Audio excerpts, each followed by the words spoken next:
Protests have been raging for days across the country over high prices of essentials.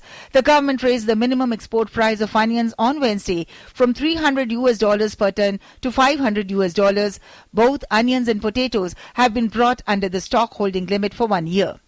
Bharat सरकार ने निर्णय किया है कि प्याज और आलू को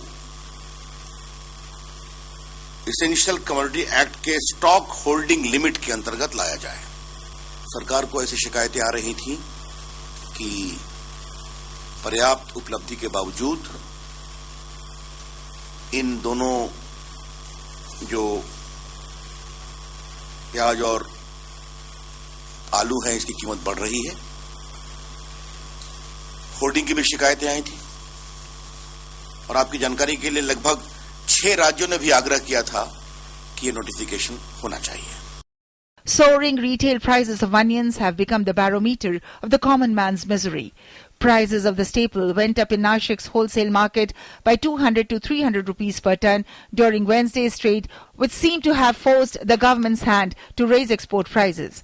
The government has been gearing up for weaker monsoons as well.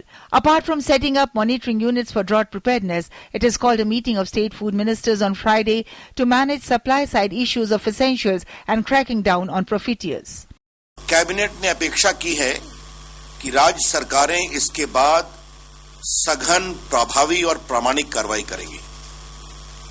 जो होर्डिंग, ब्लैकमेलिंग होती है उसको रोकने के लिए आलू और प्याज के संबंध में कठोर कार्रवाई भी की जाएगी। ये नोटिफिकेशन अभी 1 वर्ष के लागू रहेगा। On the budgetary front, price rise and rising fiscal deficit seem to have become the government's immediate challenges. It has already touched 45.6% of the budget estimate for the entire financial year in the first 2 months. Finance Minister Arun Jaitley has expressed the need to tackle the twin challenge. Our current account deficit position has somewhat improved in the last few months.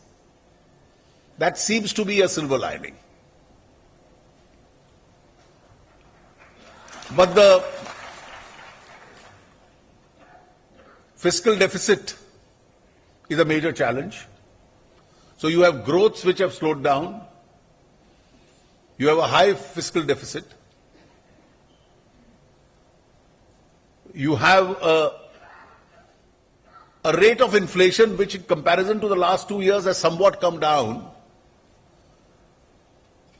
but still is beyond the acceptable limits. The finance minister has indicated that days of populist government spending without thinking about tomorrow are over. Well, we have to realize that if you want the best services, the users have to pay. And if the users don't pay, bankrupt institutions can't provide a good service. If we need the best possible, if we get the best possible highway, how did the highways come up? The highways came up on the strength of the cess that each one of you was paying. Much can be read into the finance minister's words. His words, put into action, could mean doom for inefficient government doles, whether they are subsidies or social welfare schemes. They could also mean a rationalized direct and indirect tax regime. But a lot more is expected to take India out of its sub-5% GDP growth rate rut.